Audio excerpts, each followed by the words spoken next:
नमस्कार। आज हम वसंत भाग 3 कक्षा 8 के लिए हिंदी की पाठ्य पुस्तक का अध्ययन करेंगे। आज के हमारे पाठ का नाम है बाज और सांप। अब प्रश्न यह उठता है कि लेखक ने पाठ का नाम बाज और सांप ही क्यों रखा। बाज और सांप एक दूसरे के विपरीत स्वभाव के हैं। सांप समुद्र किनारे पत्थरों में बनी अंधेरी गुफा में रहता है, जिसकी दुनिया में विस्तार नाम की चीज नहीं है। सांप कायरता का प्रतीक है। बाज साहस और स्वतंत्रता का प्रतीक है। उसने जिंदगी भर आकाश की असीम ऊंचाइयों को अपने पंखों से नापा था।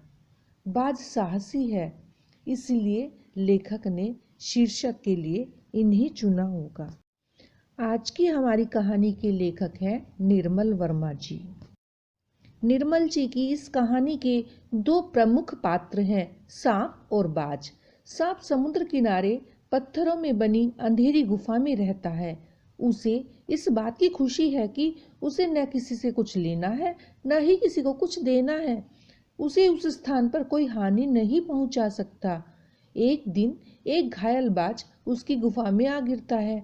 बाज सांप को बताता है कि उसका अंतिम पल आ गया है, पर उसने अपने जीवन के हर पल का आनंद उठाया है। बाज सांप को कहता है कि आकाश में उड़ना आनंददायक होता है। बाज को सांप की गुफा की दुर्गंध अच्छी नहीं लगती। वह एक अंतिम बार उड़ान भरना चाहता है। सांप अपने को बचाने के प्रयास से तथा अंतिम इच्छा पूरी करने के लिए बाज को उड़ने के लिए प्रोत्साहित करता है, किंतु उड़ने के प्रयास में बाज नदी में गिर जाता है और बहता हुआ समुद्र में गायब हो जाता है। सांप हैरान होता है कि आकाश में उड़ने का मजा क्या होता है, जिसके लिए बाज ने अपने प्राण त्याग दिए। सांप के मन में भी उड़ने की इच्छा जागती है। वह उड़ने के लिए अपने शरीर को हवा में उछालता है तो जमीन पर गिर जाता है, किंतु बच जाता है।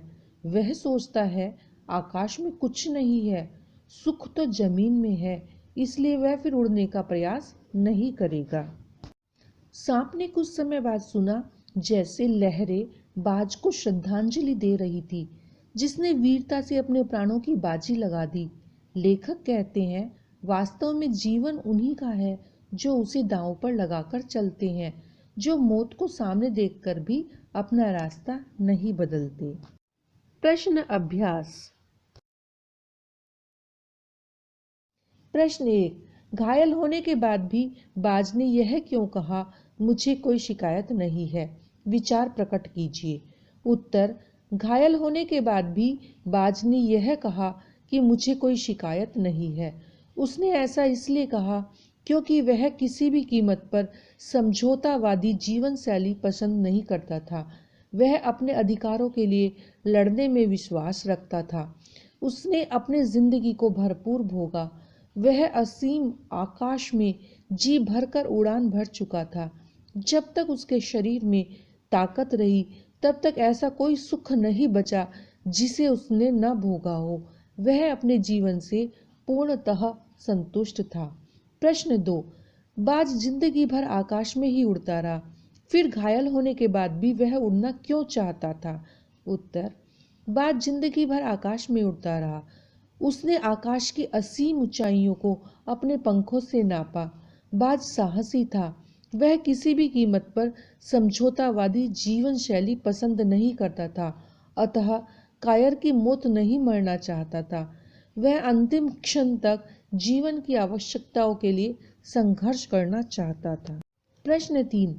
सांप उड़ने की इच्छा को मूर्खतापूर्ण मानता था, फिर उसने उड़ने की कोशिश क्यों की? उत्तर। सांप उड़ने की इच्छा को मूर्खतापूर्ण मानता था क्योंकि वह मानता था कि वह उड़ने में सक्षम नहीं है। पर जब उसने बाज के मन में आकाश में उड़ने के लिए तड़प देखी, तब सांप के मन में भी उत्सुकता जागी कि आकाश का मुक्त जीवन कैसा होता है। इस रहस्य का पता लगाना ही चाहिए। तब उसने भी आकाश में एक बार उड़ने की कोशिश करने का निश्चय किया। प्रश्न 4। बाज के लिए लहरों ने गीत क्यों गाया था? उत्तर। बाज साहसी था। उसने अपने प्राणों की बाजी लगाकर जिंदगी के हर खतरे का बहादुरी से सामना किया था। ऐसे बहादुर लोग मरकर भी अमर रहते हैं। इनके प्रति गर्व और श्रद्धा का भाव प्रकट करते हुए लहरों ने गीत गाया था।